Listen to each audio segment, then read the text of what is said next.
clear picture of the size of the problem across the country, across the continent. Yeah. A report delivered to the African Continental Free Trade Agreement Private Sector Forum in South Africa a few weeks ago pointed out that about 80% of all the drugs imported into Africa are fake. In Ghana, the situation is different. Our officials estimate a 45% ratio of fake to real, which is bad enough. I mean, if there is almost a 50-50 chance that when you pick up a drug, you are picking up a fake one, that's bad. That's scary. But our authorities are doing a lot to bring some regulation to the space. It is just not as easy to do as we would like. So today we're looking at these solutions. We know that there is a project at the Ministry of Health seeking to address this. We'll learn more about that. We will also learn about the things you and I can do just to ensure that you're buying medicine for your child or you're being prescribed medication at the hospital. You are not going to end up with fake medication, being given to yourself or your children. Children are very susceptible to it. As we know, 66 of them died after taking fake cough mixture in the Gambia just in October last year. We don't want such stories here in Ghana. That's why this conversation is important. I'll tell you the voices we have gathered to help us forge these solutions. They are the very best people for this conversation. I'll tell you who they are in a very short while. But listen, bring your stories. That's why we want you to be a part of this. We want your stories and your questions on this all-important topic. Okay, we're kicking that off in just a moment. But first, some people spend their lives trying to be rich. Others are born that way, not because of what they have, but because of where they come from. So choose the fresh mineral water that has made naturally rich by the same African soil that made you. Voltic, own your richness. Now, are you worried about your chances of landing that desired job in today's crowded market? Then join the Absa Ready to Work podcast to help you transition from learning to earning. Our team of experts will be live on our Facebook and YouTube channels on Thursday, that's today, the 25th of May 2023, to discuss excelling in a crowded job market. Remember, it's on Thursday, 25th May at 10 a.m. Let's get ready to work now. That's Africanacity, that's Absa. All right, so drive confidence with a touch of class and style in the VW Polo sedan. It comes fully equipped with numerous safety features to keep you and your family safe on the road. Enjoy a special discount when you purchase the VW Polo sedan. You can contact Universal Motors Limited on 0544 338804 for more information. Well, we'll bring you time with a dentist shortly, but first, every time we eat, food and sugars are trapped between our teeth, leading to tooth decay, gum disease, and in some cases, foul breath. Brushing your teeth every morning and night with Pepsodent Cavity Fighter gives your teeth the protection they need, leaving you with 10 times stronger teeth. Pepsodent Cavity Fighter is fortified with profluoride and macrocalcium ingredients, sealing tiny and invisible holes in your teeth. And this prevents cavities, keeps your teeth strong and mouth healthy. Pepsodent Cavity Fighter, maximum cavity protection, 10 times stronger teeth. And Pepsodent is recommended by the Ghana Dental Association. Now, there are two other highly effective variants of Pepsodent on the market. Pepsodent Charcoal, made with a fine blend of activated charcoal and lemon essence. Pepsodent Charcoal White gently polishes away tooth stains and naturally restores your bright smile. Pepsodent Herbal, for our herbal lovers, try Pepsodent Herbal toothpaste formulated from carefully selected natural extracts and uniquely blended herbs. Pepsodent Herbal releases, repairs and protect gum tissues while giving you strong teeth. You can get Pepsodent at any shop near you. Call our customer care center on toll-free 0800 2030. Always remember to brush your teeth in the morning and before you sleep at night. Pepsodent, every smile matters. Time now for Time with the Dentist, brought to us by Pepsodent.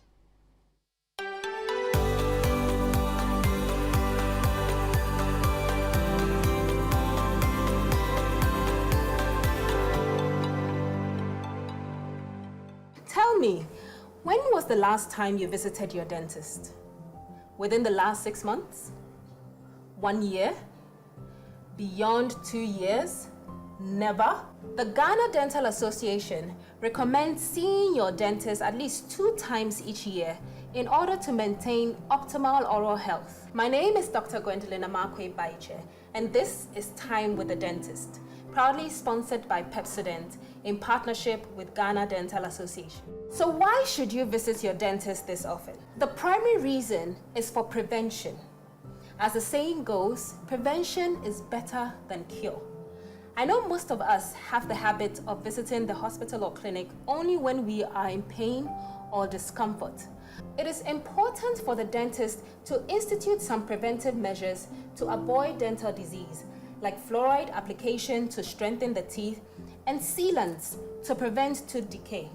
It is expected that by brushing your teeth twice a day, you're able to get rid of the plaque that accumulates on the teeth surface.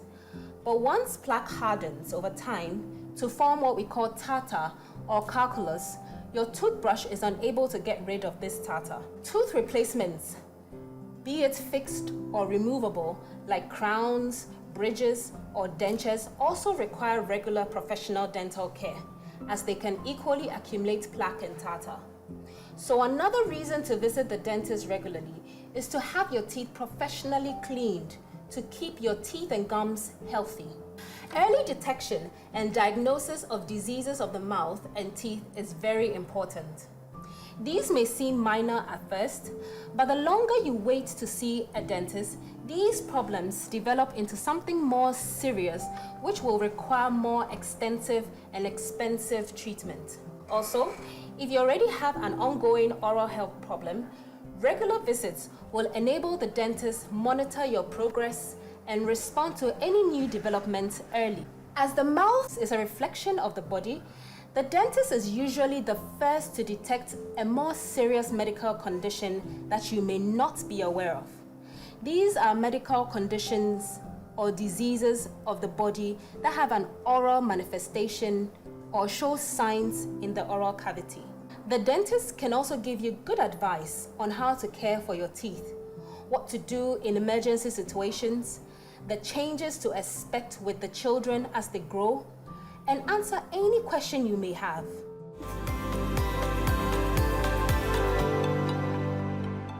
Bleeding gums is one of the early signs of dental trouble. So what should you do when your gums are bleeding? Visit your dentist. All things being equal, an adult should have 32 teeth. Prevention is better than cure, and actually easier on your pocket. Consider scheduling an appointment with your dentist if you haven't yet. Remember to brush day and night with a fluoride toothpaste like Pepsodent. Your health is your responsibility. This campaign is brought to you by Pepsodent in partnership with Ghana Dental Association.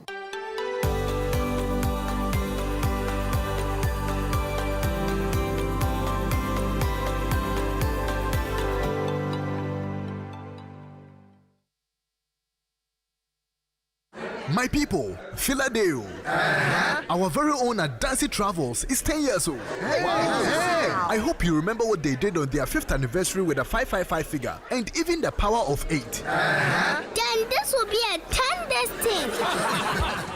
That is right. We are going on a 10-day adventure in Dubai on a chartered Emirates flight full of Adansi travelers from 10th to 19th August. And starting from $1,650, you can be part of this Adansi-licious 10th anniversary tour. The rate covers flights, hotel accommodation, breakfast, visa, airport transfer, tours, and Adansi at 10 mega party at Dubai Desert Camp with the legendary Samini. Adansi Travelers Tour. It's a vibe. The 10th anniversary. Don't be a part of this. You can pay a minimum of $500 to book your seat and pay the rest till 15th July. Contact Adansi Travels now on 0595 500 817 or 055 631 0404 to book your spots now. Adansi Travels. Feel life's beauty.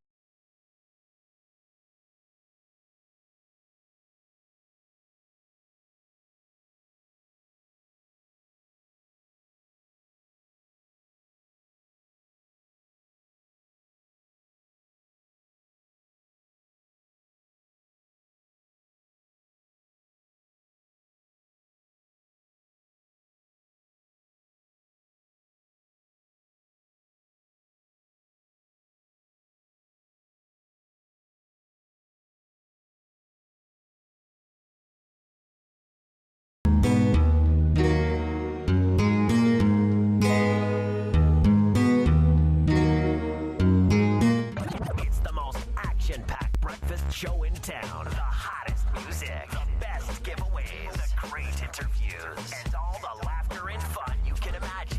Don't miss the Super Morning Show on Joy 99.7 FM. It's the best breakfast show in town.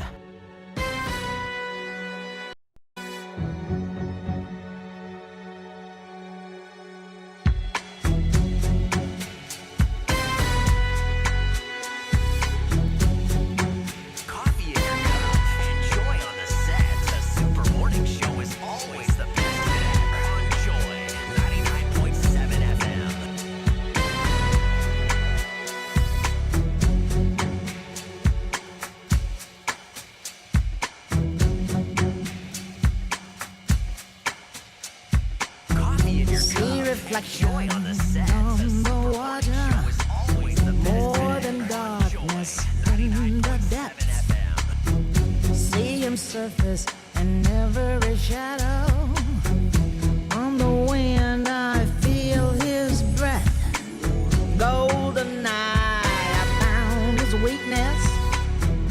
Golden eye, he'll do what I please.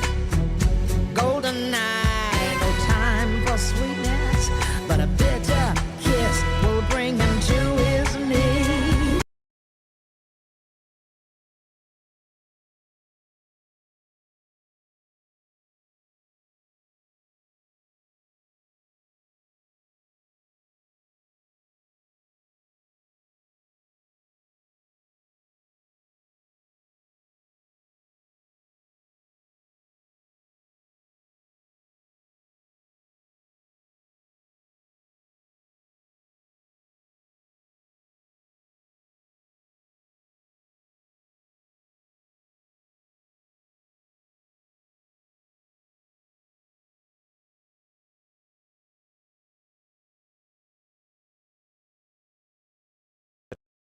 Golden Eye. This is the soundtrack to Pierce Brosnan's very first James Bond movie, Golden Eye, released in '95. Did you know it was written by Bono? No. Yeah, written by Bono, performed by Tina Turner. Anyway, of course, we continue to pay our respects to the great musician. But today we have an important conversation, because how exactly do I know that I'm buying real pharmaceutical or fake ones when I go to try and get some medication? How do I know? How do you know? Today we are going to find a solution to the problem of fake medication, because this thing kills. It kills, and we certainly don't want to have such tragic stories here in Ghana. To help us with this, Kwame Sapon-Asiedu is a D&D fellow on public health at CDD Ghana. He's a pharmacist. He's a member of the Royal Pharmaceutical Society of Ghana and the Royal Pharmaceutical Society of the UK, and also the Pharmaceutical Society of Ghana and the Institute of Pharmacy Management International. And he's here in the studio. We haven't had him in the flesh for some time. We're very excited. Kwame, good to see you. Thanks for coming. Thanks for having me, and good morning. Indeed. We also have in the studio the coordinator for the Ghana Pharmaceutical Traceability Strategy at the Ministry of Health, Mr. Festus Korang. You heard him on Tuesday. He's here in the studio in the flesh today. Thank you for coming, Mr. Korang. Thank you. And this time he joins us over the phone. He was in the studio on Tuesday. He is the head of enforcement at the Food and Drugs Authority, Mr. Vigil Edward Pra-Ishan. Mr. Pra-Ishan, thank you for your time and good morning. Good morning, and good morning to my colleagues at the studio. Fantastic. All right, we've got an important conversation. It comes up in just a moment. But first, you need to eat fresh home-cooked meals from Lunch Avenue. Spice up your lunch with their delicious chicken shawarma, grilled pork, or Friday special fufu and goat light soup. Where's the also? Yes, Friday special. Okay. Nice. You order from the comfort of your office or home via 0558 502 206. You know, some of these things, when I'm reading them, I can feel my blood pressure rising. And let them deliver satisfying home-cooked meals in Accra or Tema. Lunch Avenue, tasty, yummy, and healthy. Well, Absa Bank says they know that life is go, go, go, and that it's hard to make time for the things that really count, so they won't let banking get you in your way. And that's how with Access Digital Channels, you can bank when, where, and how you want, so you can focus on what or who's important to you. Banking has never been this easy. Transfer funds into your savings account, pay your old school union dues and your DSTV subscription, and many more with a click on your phone. Get things done simply with Access Digital Channels. Now that's Africanacity, that's ABSA. Terms and conditions apply. Visit absa.com.gh for further details. So we've been speaking to you. We've been asking you that simple question: how do you even know that what you're buying, the medicines you're buying, are safe? Let's listen. Since we don't have anything to identify that this drug is fake or not, because we don't have that much knowledge on the drugs itself, I think we buy any medicine that we think is okay. If you go to the drugstore and then you tell the attendant there, and then whatever they pick for you, just pick it up. Because Standard Board have not even given us anything to identify that this drug may be fake or original. Do you understand? Like a seal or a sticker to show that, okay, if you buy a drug with this sticker, meaning that is genuine, or if you don't see the sticker or don't see this emblem or anything like that, then it is fake. You don't have anything like that. So just buy anything that you get. You understand? So far as it's work for me, so I'm okay. I have to check the expiring date on it, yes. So that's why I look for the authenticity. You're also going through, like, sometimes you do a little research on it before you even get to buy it. And also, you have to get prescriptions, because you just diagnose yourself and go and buy drugs. So basically, mostly I look at the expiring dates on it. Apart from the expiring date, at times when you hold it, it will break. It's not hard. So that's what I check normally. How is the texture is. That's why. Me, when I go to the doctor to buy medicine, I just check the date, whether it has not expired. Because I've heard somebody say if your head is paining, you can use maybe para or maybe Bico. It will help you to do this or do that. So if I go, I follow what my fellow will tell me, and I will also go and do the same. So I don't check the side effect or think that is going to affect me. No. Normally, I check probably the brand of the manufacturers of the drug, and that's exactly what I check. So I check that one. When I think that one is okay for me, my brand is okay for me, so that's what I check. Yeah, all right. So the situation is real. It's real. Not everybody knows how to identify fake drugs. I certainly don't. And that's why this conversation is so important. Let's get to it. Kwamsapon Sedu, Festus Kurang, and Vigil Edward Praishan are our guests. And listen, today we're focused on the solutions. We're also focused on you. What questions and issues and problems do you have when it comes to medication, fake medication to be precise?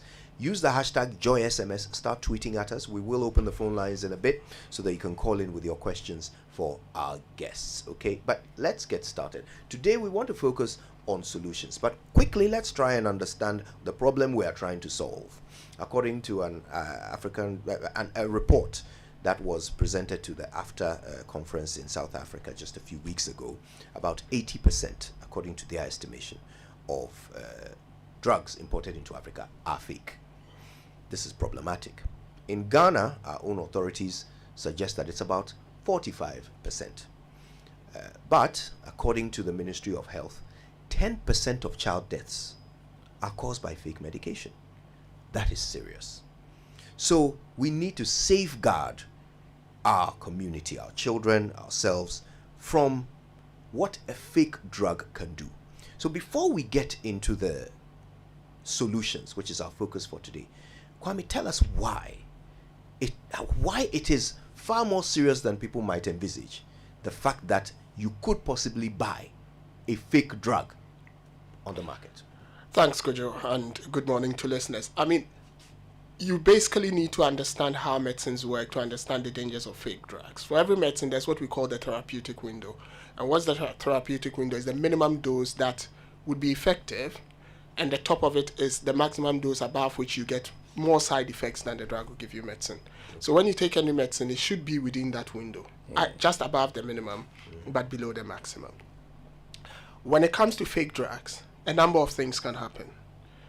Often, they say about 30-35% of the time, you don't get the dose getting to the therapeutic window at all. So you are not going to get any management if it's a chronic disease or curation if it's an infectious disease, because that's the end target. So it basically will do nothing. It will do nothing. But what it can do, if it's an antibiotic, antifungal, or antiviral, is it can then lead to antimicrobial resistance, because you are introducing small doses of that drug to the microorganism, and the microorganism, just as human beings, is learning how to cope with the doses. So next time you give them the correct concentration, they are not going to react to it. And then cost of treatment goes high, because you'd have to go for higher end antibiotics, antimicrobials to treat the same disease. So you're shooting yourself in the foot, basically. So that's the first aspect. The second aspect is what we call dose damping. And what do I mean by dose damping? When you take a medication and it's formulated, it has to release at a certain rate, so that you don't overshoot what we call the upper limit of the therapeutic window and get side effects. If that medication is not formulated properly, either it's not mixed properly, either if it's a tablet, it's not punched at the right punch pressure and stuff like that, the minute you take it, there's something called the disintegration time. That is basically when you take the drug into you, the time it takes for the drug to break down in your stomach and for it to be absorbed. Okay. If it happens too quickly, then it means the concentration in your blood is going to overshoot that therapeutic window, and you're going to get massive side effects, sometimes even serious adverse reactions. And there are occasions when people have unfortunately lost their lives because, like I always say, a drug has two definitions. A drug can be defined as a poison at low concentrations, and a poison is only a drug at high concentrations. So the same thing you take can either be a drug or a poison depending on what you're taking. And if it's a spurious medication, then you can't get that dose damping. The other thing is maybe it's a modified release formulation. Those of us who take things for diabetes, hypertension and all that would realize it's modified release, so it's got to release itself over 24 hours. Sometimes it's an immediate release, so you take 3 times a day and stuff. If it's a modified release and say it's got, let's say, 60 milligram of it in it, and it's got to last you 24 hours, you can work out how much it's going to release in every hour. Yeah. If there's a dose dump, you might have all the 60 milligram bang released immediately in the first 5 minutes because it's not being formulated properly. And if, say, you're expected to have, let's say, 5 milligram per hour over 24 hours, or 2 milligram per hour, or 2.5 milligram for a 60 milligram tablet over 24 hours, you can know what will happen if you have suddenly 60 milligrams shot into your system. Then you look at, so that is for the general population. Then you look at the population, what we call the at-risk population, children and the elderly. These have very compromised immune systems, especially with the elderly because of old age and their systems not working properly. And with children, because these systems are underdeveloped, their organs and other things.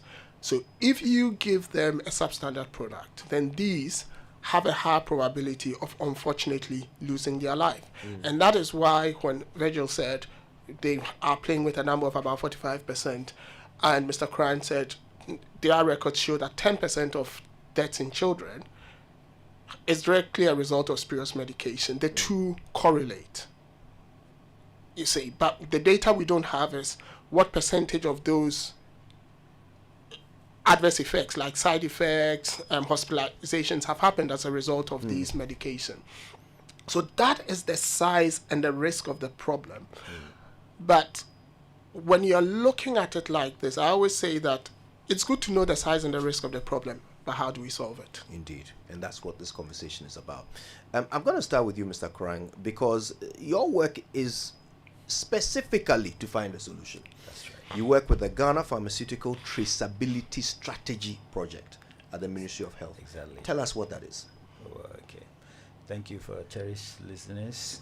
And the Ministry of Health considered this as one of your corporate responsibility, and we are very happy about that you've called us for this particular program. Anyway, it is like you look at it globally, Ghana alone is not suffering. It's the whole globe in general. So we sat down according to the Minister of Health, because this is a strategy initiated by the minister himself. So we look at the global trend, And then we came out with a strategy how Ghana can also adopt the best practices in the world. So this strategy is has a 5-year implementation plan. And we look at business, finance, because this problem is not affecting only health, it's affecting our financing, it's affecting businesses, aside affecting the human health. So we look at it holistically from all these areas to come out with the strategy.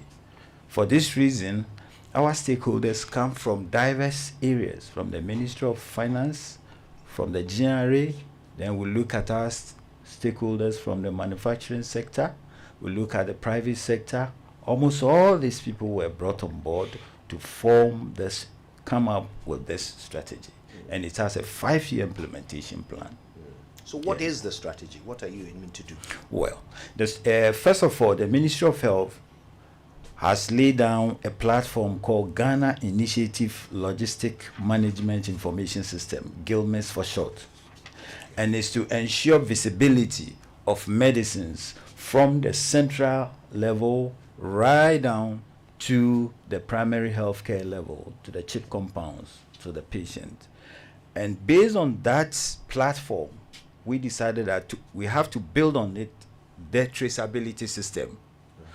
For the visibility, we can see where the medicine are coming from the manufacturer to the central medical store, to the regional medical store, to the facilities, right down to the lower levels. So being able to see how the movement of the medicines are, then we now have to come up with how we can actually ensure its efficacy that the people are taking.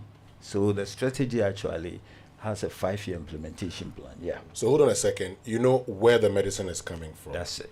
You can trace it right from the manufacturer to where it goes. Exactly. How about its efficacy, and how about making sure that, I mean, Kwame has been talking about everything, the therapeutic nature of it. Are you able to check all of that as part of the project? Seriously, there is no way that you can actually go ahead of those producing this fake medication. What we are looking at is that if you know the integrity of the manufacturer, it also helps you to know what you are holding.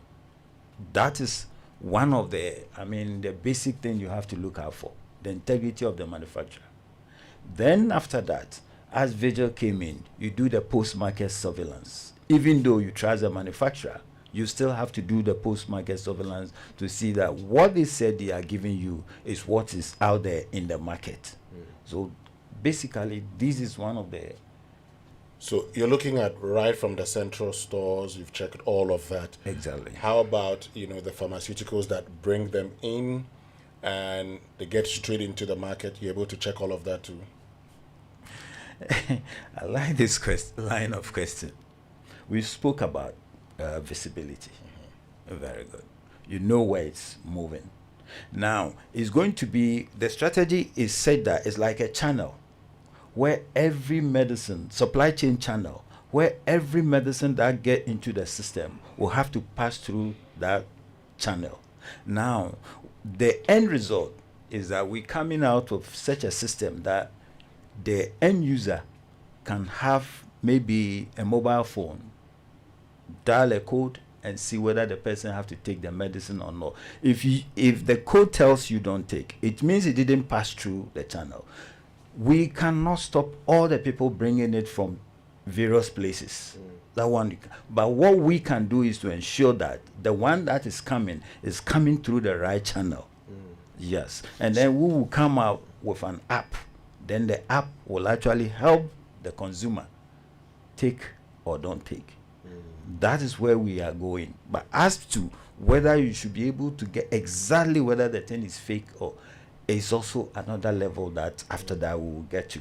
So at the moment, what you'll be able to determine is that the medication in your hands came through the proper channel or it did not. Exactly. If it did not, then you have no idea what it is, whether it's good or bad. You have no idea. Thank you. But if it came through the system, then you know that it is good and safe to take. Exactly. Okay. Exactly. So explain the channel to us. What is the channel? How are drugs supposed to come into the system so that your system captures them?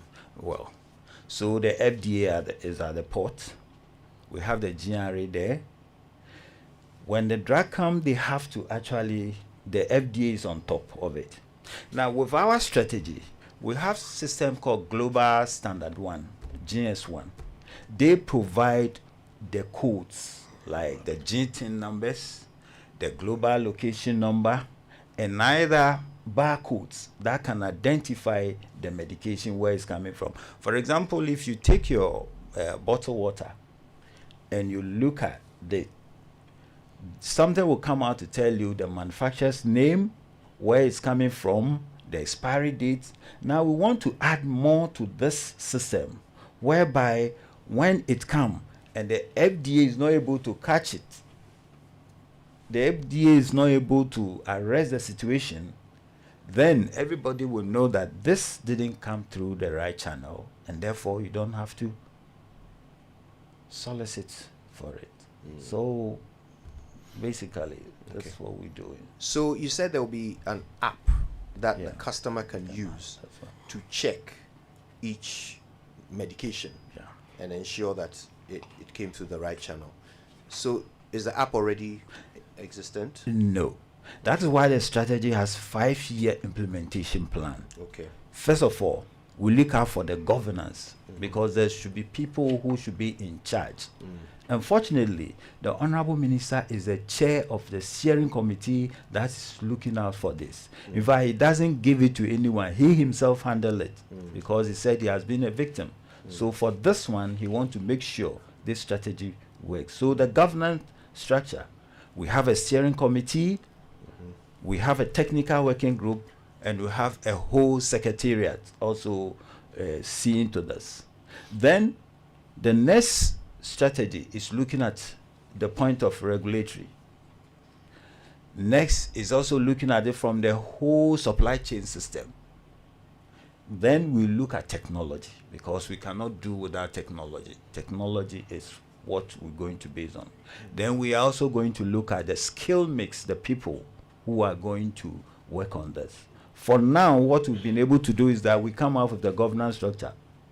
We are now going to do the basic, look at the system. What do we have in the system in general? What is there? What is not there? What do our manufacturers need? What do our wholesalers need? What do the retailers need? What do our facilities also need? What gadgets do they need? So we'll look at it, get the cost of it, and then we can see where we have to start from. Because we can't just start straight away and say, look, everybody go to this system. It involves money. The manufacturers have to change their system, because in that case they need to put in more money. So for that reason, we have started now looking at basically what the system has. So when you say it's a 5-year implementation plan, what you mean is that this system will be in place 5 years from now? 5 years from now, the end will be at 5 years. All right. Well, if you just joined us, just to remind you, we're talking about fake drugs. Very serious problem. Across Africa, we're told about 80% of the drugs that come in are fake. Here in Ghana, we have quite a situation on our hands that we're trying to resolve. And helping us fashion these solutions, Kwame Sapon-Asiedu is a pharmacist. Festus Kurang works at the Ministry of Health on a project to do exactly that. Vigil Edward Praishan is in charge of enforcement at the FDA. Now, this solution is 5 years from now. 5 years. Okay, which means that for the next 5 years, we still have to somehow keep ourselves and our children safe. Vigil Edward Praishan is head of enforcement at the FDA. Now, in our conversations on Tuesday, it appeared that, well, the FDA is doing what it can. It's regulating what it can. It's doing market surveillance where it can. But the problem still exists. 10% of our children are dying from fake drugs. So is it the case that FDA has done all it can and there's nothing else that we can do to keep people safe until 5 years from now we have this system? Hello, Kojo. Good morning to our listeners. I think I need to correct something here.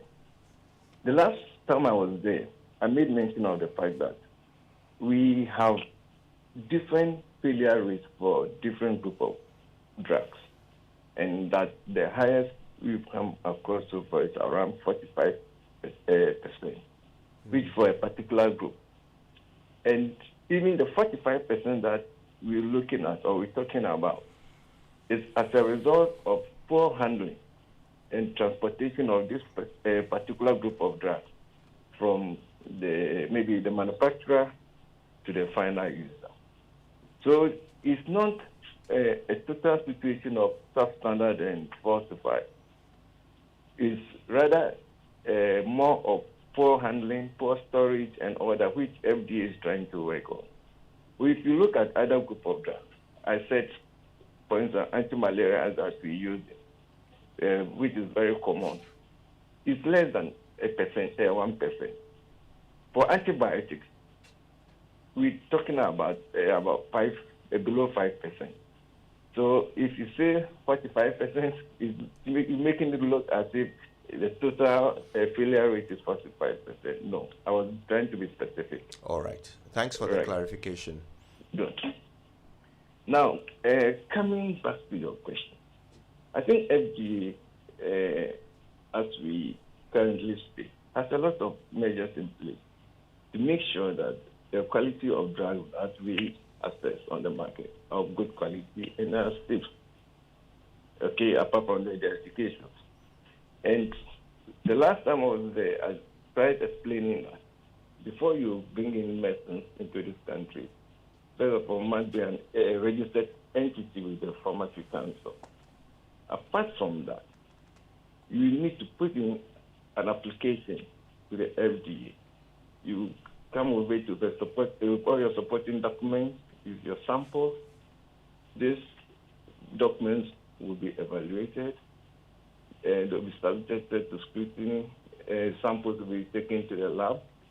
They'll be tested, and a team of experts will then review all the reports before a final approval is given.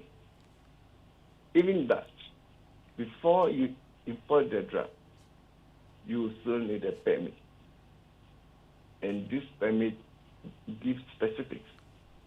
You are to bring this drug from the facility that we inform FDA of, that is the manufacturer. So you can't just register a particular drug and go and pick it from any other facility and bring it into the country. This is some sort of check that we put in place to make sure that the drugs are coming from authentic sources. And before we even give approval for any of these drugs, we do visit these facilities to conduct what we call the good GMP inspections, the good manufacturing practices inspections, to make sure that these facilities are up to our standards, before clearance is given. After the registration and after this permit system, when a product arrives at the port of entry, which have been limited to only two, that's Kotoka International Airport and the Tema Airport, we have officers there, right? They pick samples, they check all the necessary documents, where there's need to resample and test, we do.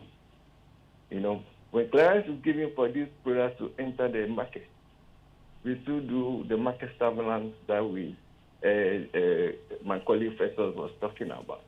We send officers out there periodically, they pick samples, we test, just to make sure that the quality is still the same. After that, we also have what we call the pharmacovigilance, which is also a sort of monitoring tool. We have what we call the adverse drug reaction form, placed at all hospitals and even some pharmacies, where cases of reported cases of adverse drug reaction will be reported to the FDA. We also have what we call the NEST safety app. There are a lot of measures that we put in place to pick information from the public, to work to ensure that the medicines that we handle or we use are Ghanaian of good quality and they are safe for our use. And just to add to what Festus said, the traceability system is all about data capture. What we're looking at is to have a master data point where every drug that will be in the legitimate supply chain will have will be inputted into this master data. So the master data will be populated by the manufacturer or what we call the market authorization holder. And each drug, per this policy, is to have what you call a global location number, which tells us where the manufacturer is located. It has a GP number, which tells us which is a specific number for this product. And it goes as far as having a serialization number, which is very unique to each product. So with all this information in the master data and the 2D matrix, the barcoding system that Festus was talking about, when we will get to a level whereby, just by scanning, you will be able to tell whether this product is really a known product to the regulator or not, or if this product is supposed to be in the supply chain. So, Mr. If it's not supposed to be in the supply chain, there's no way that you find any information about it in the data. Mr. President, we understand how that works. I think Mr. Krang explained that quite clearly. But this is a solution that is 5 years away. So my question to you was actually whether there is more that the FDA can do. You've outlined everything the FDA is doing presently. But presently, if you take 10 dead children, one of them died from fake drugs. Even your parent ministry accepts that whatever we are doing today is not enough. So they are aiming for a solution 5 years from now.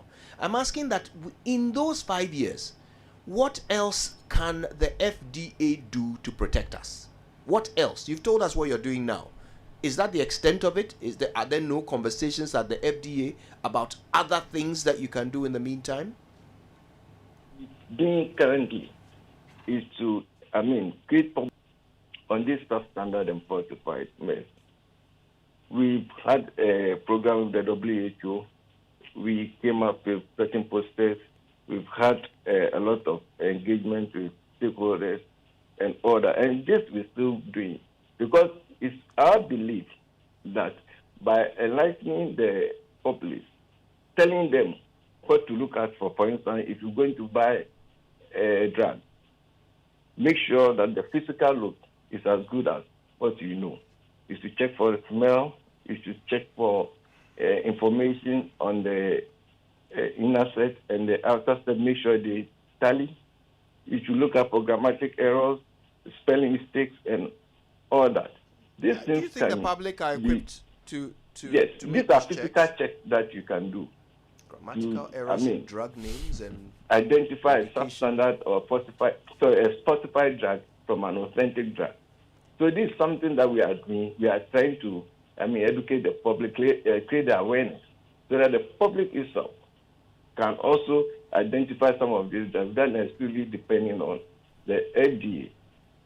So apart from that, we have a lot of reporting channels, which the public can also report some of these substandard and falsified medicine to the regulator for action to be taken.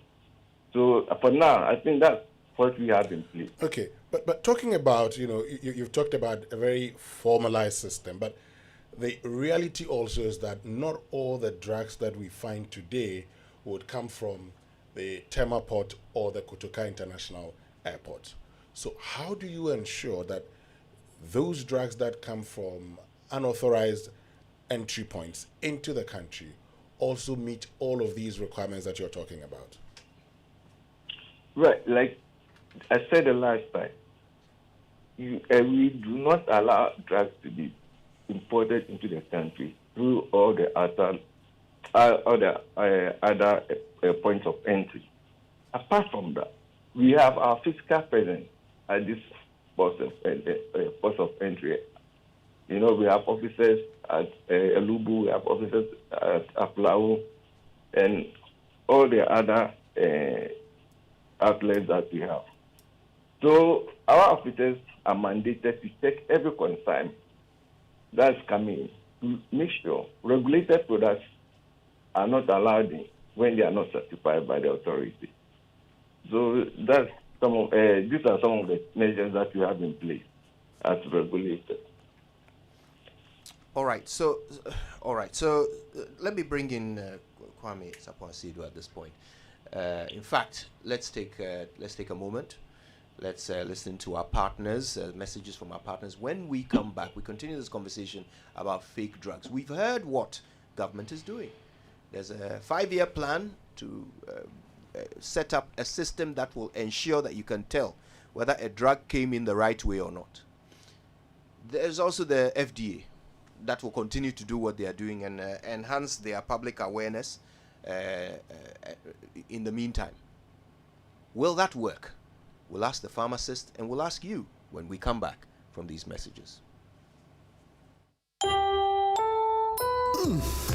We shouldn't have gone to that party. Masa, my head is killing me. Is that your stomach? Yes. What did you eat? I don't know. Get rid of your gastric problems with number 10 liver salt. Number 10 gives you quick, effective relief from nausea, indigestion, heartburns, hangovers, and hyperacidity. And with different fruity flavors such as orange and lemon, it's a pretty tasty way to end an uncomfortable situation. Number 10 liver salt from Ernest Chemist, because everyone needs a chemist. This advert has been vetted and approved by FDA.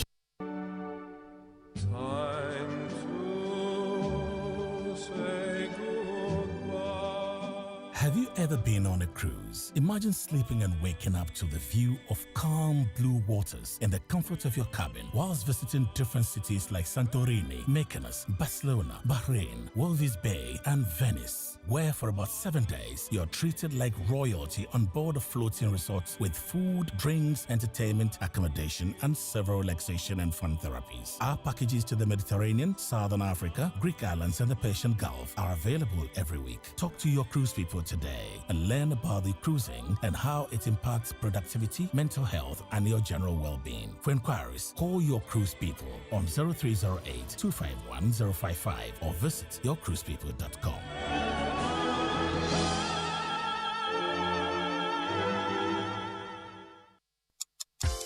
Anytime is a good time to have a break. Introducing Munchie Anytime Crackers. It's perfect for break times, party times, movie times, and snack times. Savor the moment. Enjoy Munchie Anytime Crackers anytime. Munchie Anytime Crackers. It's light and tasty. This outfit is FDA approved. What? It seems Royal Foam did not get the memo. Times are tough. Prices are going up. They're giving 10% discount, free pillows with every purchase. Hey, Royal Foam. Just when you thought all they manufacture are quality but affordable mattresses and pillows, they take it up a notch by being thoughtful in these hard times. Royal Foam has reduced their prices drastically. Buy a mattress, get a free pillow. Enjoy 10% discount instantly, nationwide. Take advantage. Enjoy Royal Foam. Enjoy the best. Call Royal Foam today on 020-227-1000 for more information. Royal Foam. Rest assured. Are you tired of struggling with bad financial situations? At Quick Credit, we understand the difficulties that come with transitioning to a better one. That's why we're here to simplify the process for you. With loan facilities from 1,500 cedis upwards, all you have to do is call and we will take care of the rest. All you need is your national ID. No savings, no collateral, no susu, no deposits, and no account opening required. Quick Credit has you covered. Whether you're expanding a business, starting a new one, facing an emergency like school fees or funeral expenses, or even just in need of a salary loan. What are you waiting for? Call Quick Credit today. 0302-200-390 or 059-692-0833. We do not give loans via the internet. Quick Credit is regulated and licensed by the Bank of Ghana. Terms and conditions apply. Quick Credit. Lending made simple.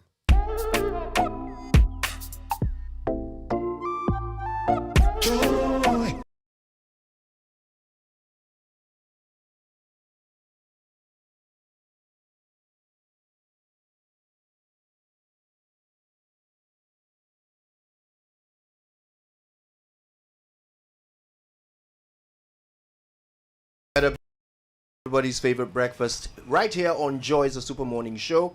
Our guests tackling perhaps one of the biggest health conversations that a country can have: fake drugs. To help us with that, Kwame Sapon-Asiedu is from CDD, Festus Krang is from the Ministry of Health, and Vigil Edward Praishan is from the FDA. We're learning a lot already from them.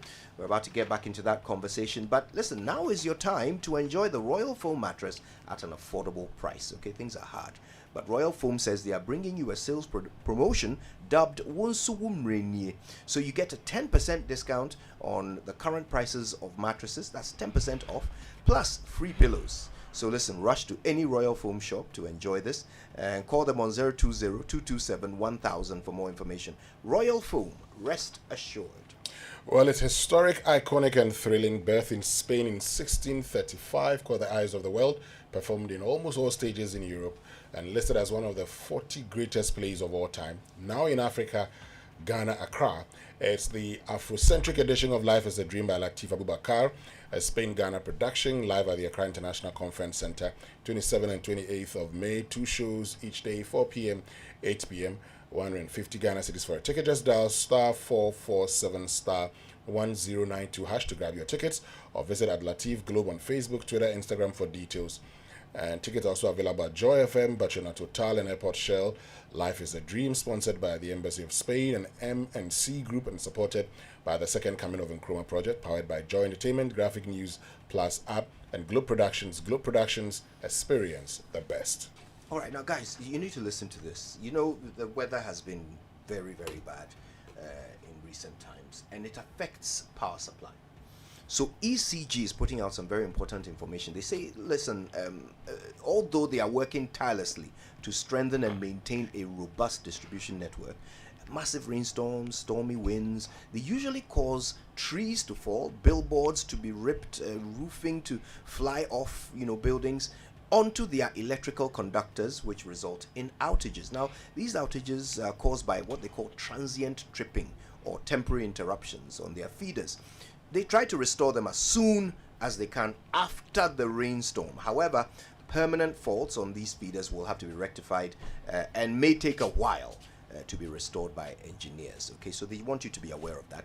Now, individual and localized outages and incidents of fallen or sagging conductors within your vicinity should be reported to ECG's call center. So please write down this number: 0302 611 611. Okay, or you can go to the nearest ECG office. You can also reach them on social media. They are very responsive. They are at ECGGH Official. You find them on Facebook, Twitter, TikTok, and Instagram. They will intervene promptly if you reach out to them there.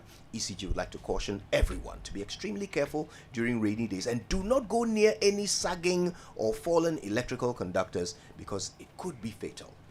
And talking about ECG, now they want to inform the public also about the ongoing exercise to digitalize all ECG assets and customer database in the Ashanti and Greater Accra regions. Now, they want to digitize all ECG assets and customer database in Ashanti and Greater Accra regions. And as part of the exercise, ECG teams have been deployed to customers' premises to capture customers' data, including customer ID, telephone numbers, GPS code, as well as meter details, and also tag ECG transformers, poles, and meters with unique QR codes.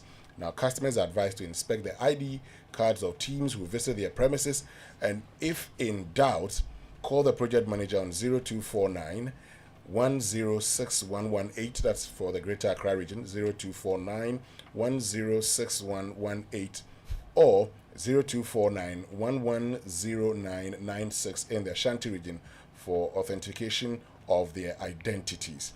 ECG wishes to take this opportunity to request the cooperation of all customers and the general public in this very important exercise, which will aid in the digitalization of the operations to the mutual benefit of our cherished customers and ECG. All right. Okay, listen, let's get back to it. We're talking about fake drugs, trying to figure out a way to keep ourselves safe from it. So we've asked government, what are you doing about it? Ministry of Health says, we're working on a project. This project will make it easy for you to determine which drugs came in correctly, which drugs did not. Then you can, confidently take the ones that came in correctly. Problem is, that solution is 5 years from now. So what do we do in the meantime? Well, FDA says we've been doing a lot. We've been doing everything we can. So we do market surveillance, we check everything at the ports, we do what we can. We will increase the sensitization and awareness. We'll tell people a lot more about what they can do. They say they will help us spot red flags, if you will, on drugs. If something is wrongly spelled or doesn't look, that what is inside doesn't look like what is outside and so forth. These are all red flags. So that's what FDA will do. Now I want to ask the pharmacist, is this enough? Will this satisfy, the need that customers have of knowing whether or not they're taking fake drugs? Well, that's a very tricky question. And I say it's tricky because enough is subjective. I mean, I'll be the first to admit that even when you look at releases from the WHO or from the United Nations Office of Drug and Crime, the Africa Division in Dakar, you'd realize that consistently across the globe, there are releases around substandard medicines, even in very highly sophisticated markets. I remember someone brought up Ranbaxy in the US. There've been some in the UK where Roland Chem also had issues, but that had to do with GMP practices as well. So enough is very subjective. What you can do is to bring it to the barest minimum so that there are things where you look at markets and they are talking that no more than 0.5 to 1% of all their medicines should have any of the categories of problems, whether it's fake, whether it's substandard, whether it's spurious, whether it's supply chain related, like Virgil was saying, because there are a whole range, like I have said previously. So currently, we do not have something like that in place. And like I always also tell people, a journey of 1,000 miles starts with a first step. So it's good that the Ministry of Health has taken the step. But then we're still at the point where 10 children are dying. It's a reality. And if you're a parent, like all of us are, the last thing you do is wish it on your child or your brother's child or your friend's child. So when I was listening to Virgil and I was listening to Mr. Kran, I'm someone who tends to think impulsively. I was like, okay, with my personal experience, if you gave me a box of tablets, maybe because I'm a quality control and biomedical professional, I can quickly tell you where this box has come from and whether it's manufactured, because there's a market authorization number on that box, which is a statutory regulation that every medication has to have. The FDA registers all drugs that comes into Ghana. So they already have a directory, because once they register it, from the monograph, they will pull all these information, the batch number, the market authorization number, the expiry date, and all that. They have it. The WHO also has a database. So does the MHRA in the UK and the FDA, and even the other markets like India, where we import drugs from. So I think as an immediate stopgap, okay, what if the FDA converted their register of products into a searchable tool, which is pretty easy to do with IT, and gave it to practitioners. Who do I mean by practitioners? Like me, a pharmacist, a community pharmacy, or a hospital pharmacist. So just as you have a Google search engine, if you, Kojo, came to me and said, I bought this product and I have suspicions about it, or even you, the pharmacist, got a product from your wholesaler or something, Phil, you can quickly type in the market authorization and see, is it on the FDA register? They can even augment the situation and have an enhanced register where they have the products that are on their register that they have registered. But if they know that a lot of their imports come from, say, India or for the European Union, they can also have the European Medicines Authority or the Indian regulators register as well. So if you key in and say it's come through our porous ports, it will tell you that, oh, this product is registered in India, but it's not registered in Ghana.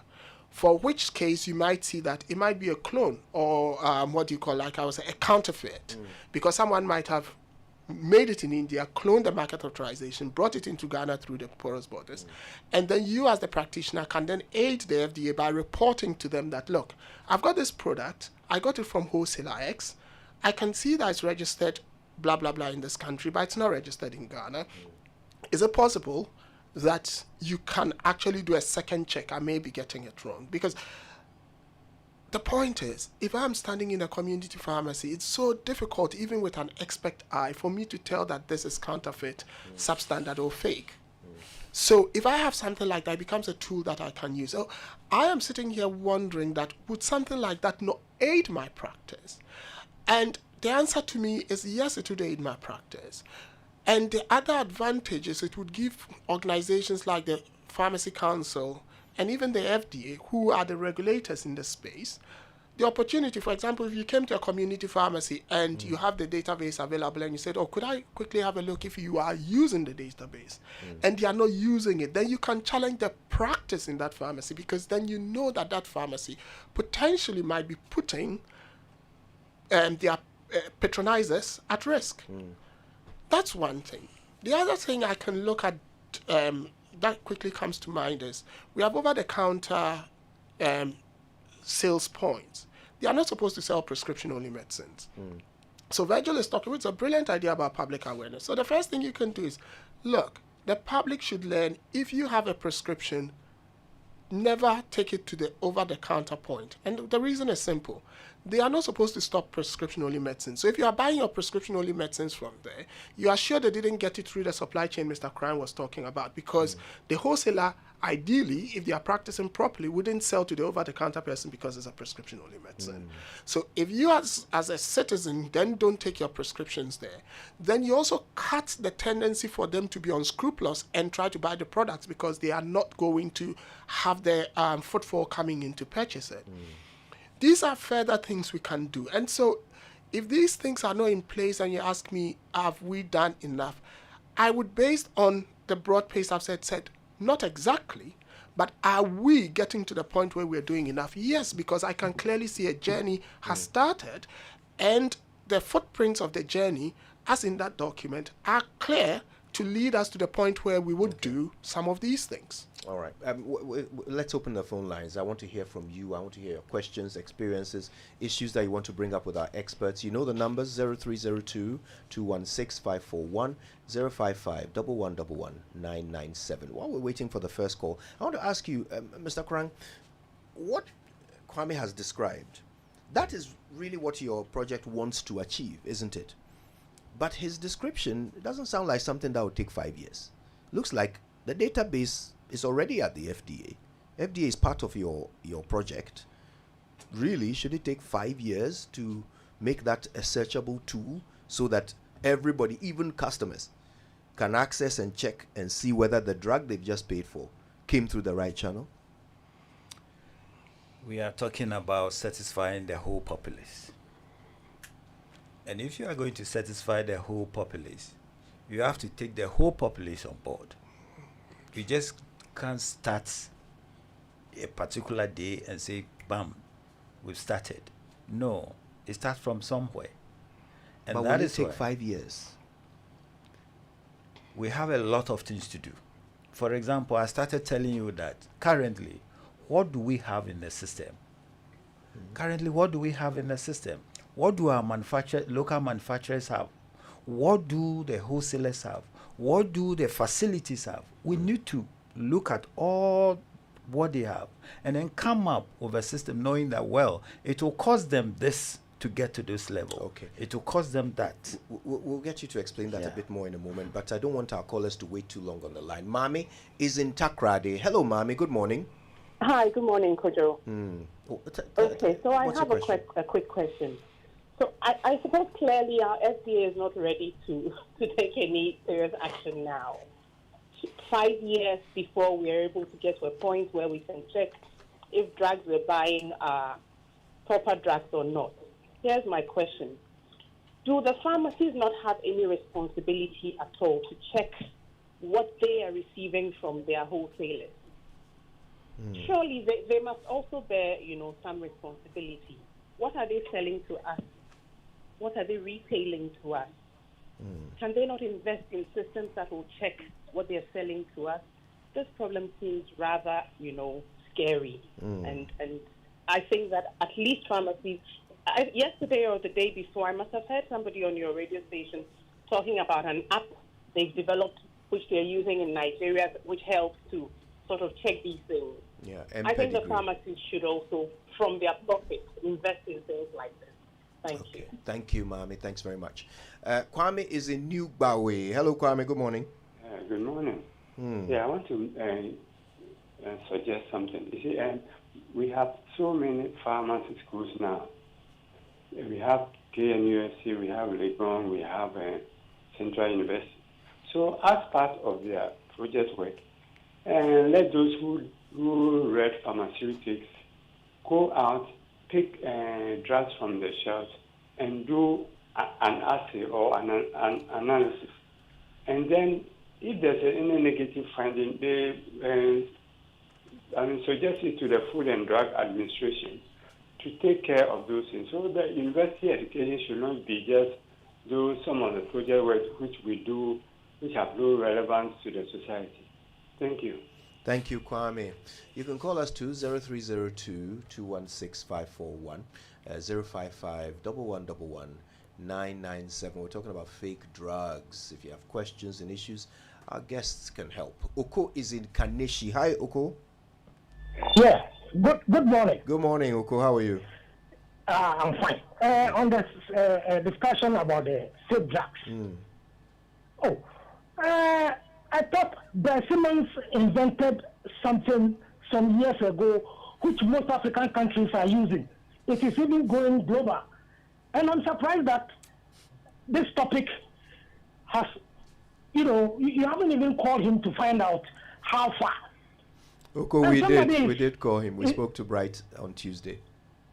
Say again? We spoke to Bright Simmons on Tuesday on this topic. To Selon Brantier, who works with Bright Simmons. Forgive me. We spoke to Selon Brantier on Tuesday. Yeah. Okay. Thank you for calling, Oko. All right. Victor is in East Legon. Hi, Victor. Good morning. Hi, Kojo. Good morning. Trust you good. Yes, not bad at all. Yes.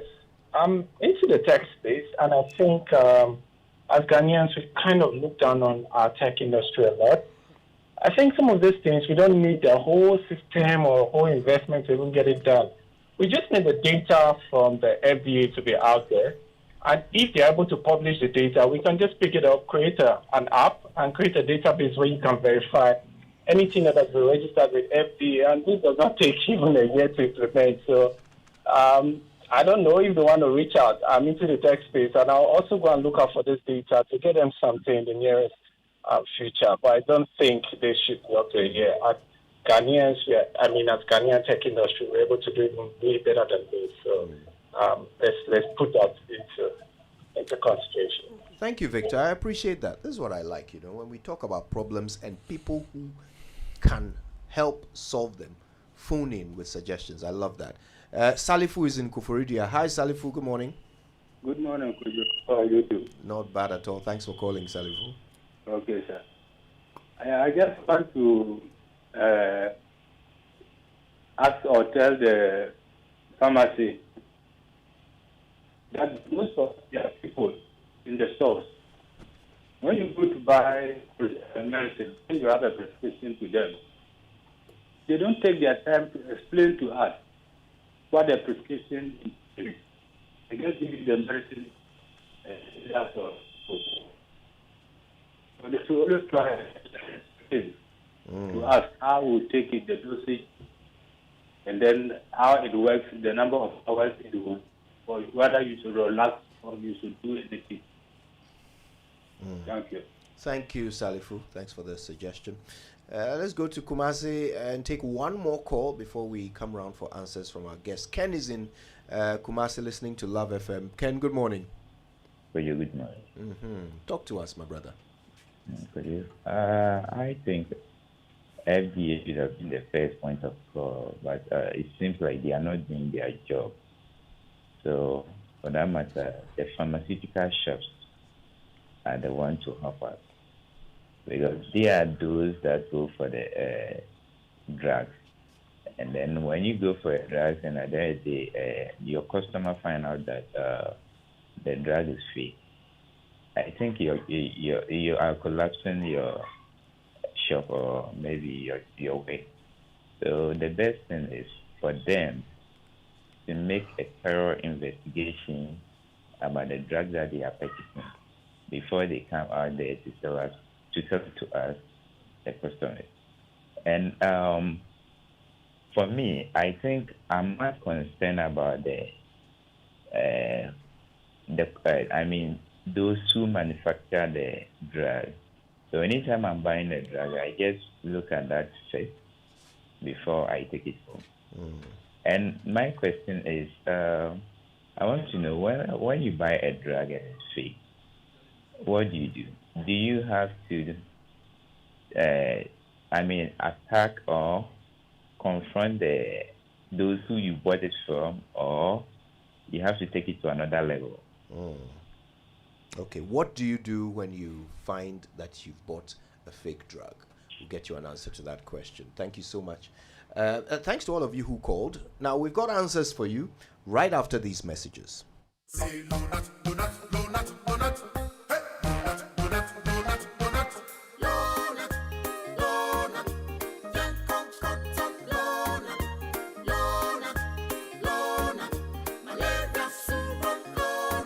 Everybody follow not sa malaria. A 3D till no not now. Malaria too. Popo. What do you do? I want you. No not. A dabako. No not. A damienu. No not. A damiensa. No not. No not. Scatter malaria. Lonat, it scatter malaria. A quality product from Blaze GVS Pharma. Yenshishemu who se malaria wa umujum ansana wanum Lonat. Na namien search na malaria no daso wa ko hu dokota. This advert is FDA approved. Introducing the new Techno Spark 10 series. Enjoy a long-lasting 5,000 mAh battery capacity plus 18 watts charging pack in an ultra-sleek 6.7-inch Full HD screen with a storage galore of 256GB plus 8GB. You can save every memory and never lose any. 32 megapixels glowing selfie camera and 50 megapixels AI rear camera. Get your Techno Spark 10 series. Visit the nearest Techno accredited shop and join the glowing selfie gang. Ojam, why you make quiet like that? Oh, Charlie, I go do some POP, give somebody where the cornice is not fine, cry. I always they tell you, see, for decorative roses and cornices, the solution be interface. Them have different imported cornices and roses in different designs and shapes. Installing them be so easy, and it go give your customer the finishing he wants. Ojam, take me go interface right now before I lose this customer. Interface Limited is the leading supplier and installer of finishing input materials for the building and construction industry in Ghana. Call us on 0274-999999 or visit our website at www.interfacelimited.net. Facebook Interface Limited GH. Instagram interface.limited. Someone smells great here and fresh, my love. I wish I could stay in the shower all day. I know, right? Nothing beats a bath with geisha soap. It smells so good, it lasts long, and it's enriched with natural ingredients that work wonders for my skin. And it now comes with a fresh new look, giving us even more reasons to love our geisha bar. New and improved geisha soap. Great new look, better fragrance, same natural ingredients, still all last time. This advert is FDA approved. Be strong and last long. Like geisha. It's the most action-packed breakfast show in town. The hottest music, the best giveaways, the great interviews, and all the laughter and fun you can imagine.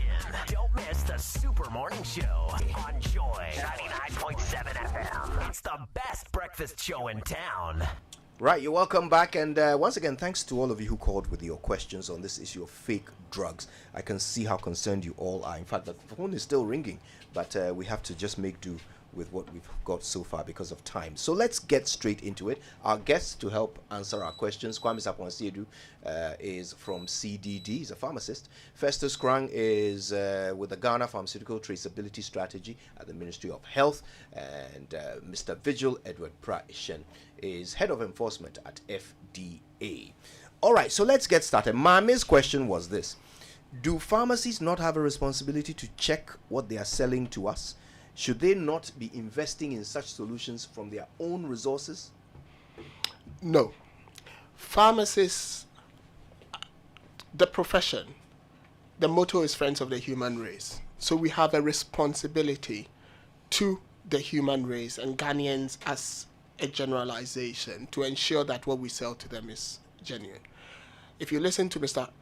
Cran from the start, that is why a pharmacy ordinarily should not get a product from anyone who is not a registered wholesaler and holds a wholesaler's license, or from a registered manufacturer in the country.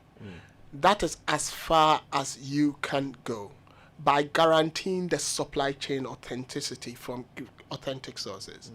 To say invest in the digital space is a very difficult proposition, especially when the directory I was talking about doesn't exist. What are you investing in? Because the FDA holds that repository. The repository hasn't been converted into a searchable one. So where do you invest in the first place? Are you saying the pharmacist, or to that end, the Pharmaceutical Society of Ghana or the Pharmacy Council should pay for the conversion of that database? And I heard a lady say from their profits, this is not something you can do on an individualized basis from their profits. So yes, there is a responsibility from getting authentic products from authentic sources, but no, it's beyond the scope of the community pharmacy to go into that investment. So if that data was available, then yes, and that is why I'm saying that then the traceability onus is being put on the community pharmacist. And that was why I gave that analogy I gave earlier about converting it into a searchable engine, because then you've given them an extra tool.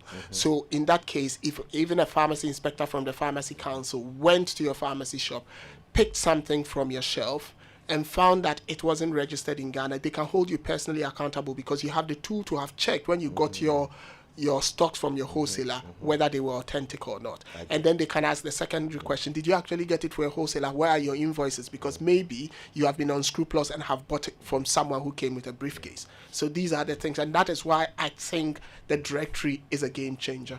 So this also answers Oko's question, who was asking why don't pharmacists just tap into M-Pedigree, for example, and use it. M-Pedigree cannot function unless it is plugged into the national database. Well, yeah, at the end of the day, you'd need the regulator's permission and all these things. I mean, and that's why it has to be a joint-up strategy, and that's why I'm happy with the Ministry of Health way of going. The only thing is that perhaps they need to up the ante a bit. All right. Okay. Kwame wanted to know whether we can't mobilize university students who are studying anything to do with, pharmaceutical disciplines to go and analyze drugs on the shelves for the FDA. Well, the truth of the matter is, now I'm putting on my head as a former lecturer. Actually, if you don't mind, just before I hear from you, I want to hear from Vigil on this. If he's on the line with us. Is Vigil on the line? Yes. Yes. Yeah, that was a suggestion for the FDA. What do you think of it? Oh, analyzing drugs goes beyond just taking samples from the shelves and testing. I mean, we have officers who are already doing that. And, sometimes there's need to do further checks. And that's sending the samples to the lab to do a confirmatory test. So it's not just taking on the shelves and testing. Okay. But since you already have a database of, all the barcodes of these drugs and so forth, you have determined which ones have come in through the FDA. Can you not just send people out there with, that information, that database, to check drugs against it? We do have a database. Even if you go on our website, like my colleague was saying, that we should have a website where the pharmacy can check the registration status of products. We already have that. And I want to just say that maybe we need to educate them the more. So that, these are things that we already have in the system that we are not making use of. And I believe if we start making use of them, we can reduce this issue of substandard and falsified medicine to the lowest minimum. Correct me if I'm wrong, but my understanding of this 5-year project is that they are trying to get to the point where they can do what you are saying people can already do on your website. Am I right? Yes, that's very correct. But, it's just the 5 years. But you are part of this project, too, Mr. Preshen. I am part of the project. And you know that the solution is already on your website. So why are you engaging in this project? Like I was saying, what the traceability system is doing is just to complement what we already have. We just an improvement of what is already in existence. So I wouldn't say that because we already have the information on the website, we should just leave it as it is. How many of us are aware of what I'm saying? I don't think we have a lot of people who are that information. So with the traceability, the way it's being handled, I think the public will get to know more about all these issues of looking for or authenticating drugs. So I think traceability will help us solve most of these issues of substandard enforcement. Although it's not going to tell us about quality, but it will give some sort of assurance to the supply chain system.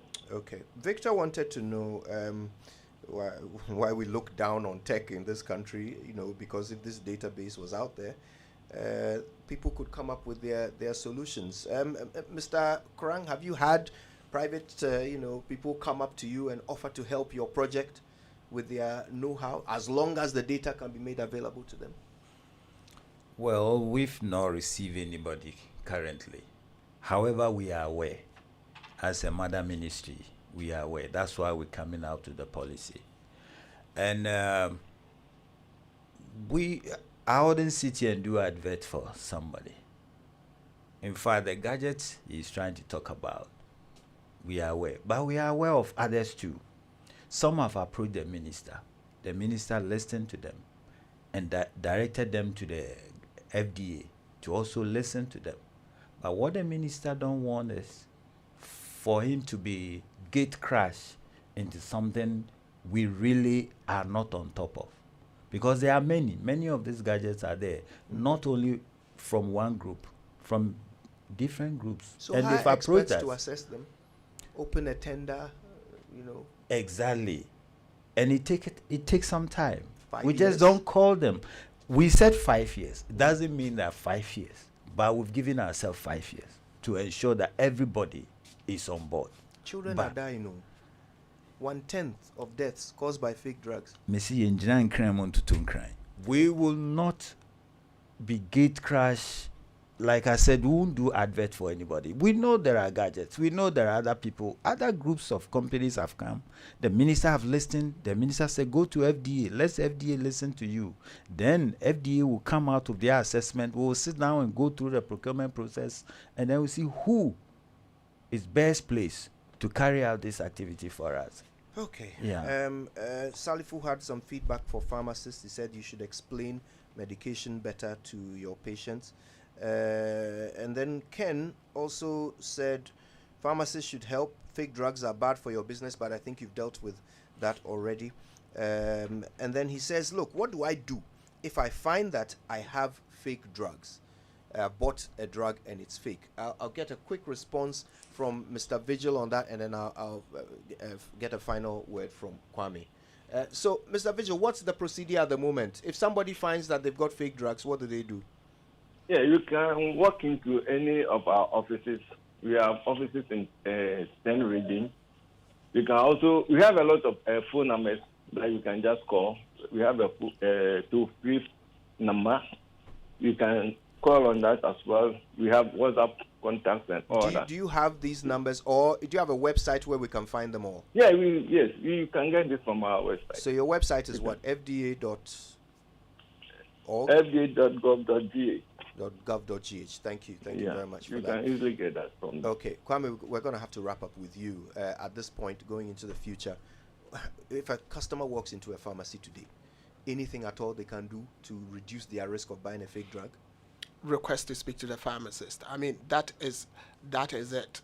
For me, it's about requesting to speak to the pharmacist and trusting the judgment of that pharmacist to be professional enough not to get things from the wrong side of the supply chain. All right. I want to thank you all so much. We've learned a lot from our guests, not least of which Injinan Kremund, right? Mr. Kwame Sapon-Asiedu, of course. Dr. Kwame Sapon-Asiedu is a D&D fellow on public health at CDD Ghana. He's a pharmacist, member of the Royal Pharmaceutical Society, in the UK, and he's a member of the Pharmaceutical Society in Ghana, as well as the Institute of Pharmacy Management International. Mr. Festus Krang is coordinator at the Ghana Pharmaceutical Traceability Strategy Project, which is at the Ministry of Health. It's a 5-year project. Vigil Edward Pra-Ishen is head of enforcement at the Food and Drugs Authority, the FDA. Thank you all so much. All right, we've got a bit more after these. Historic, iconic, and thrilling. Birth in Spain, 1635. Caught the eyes of the world. Performed in almost all stages in Europe. Listed as one of the 40 greatest plays of all time. Now in Africa, Accra. It's the Afrocentric edition of Life is a Dream by Lateef Abubakar. Live at the Accra International Conference Center, 27th and 28th of May. 2 shows each day, 4 p.m. and 8 p.m. For 150 cities, dial *447 *1092# to grab your tickets, or visit at Lateef Globe on Facebook, Twitter, and Instagram for details.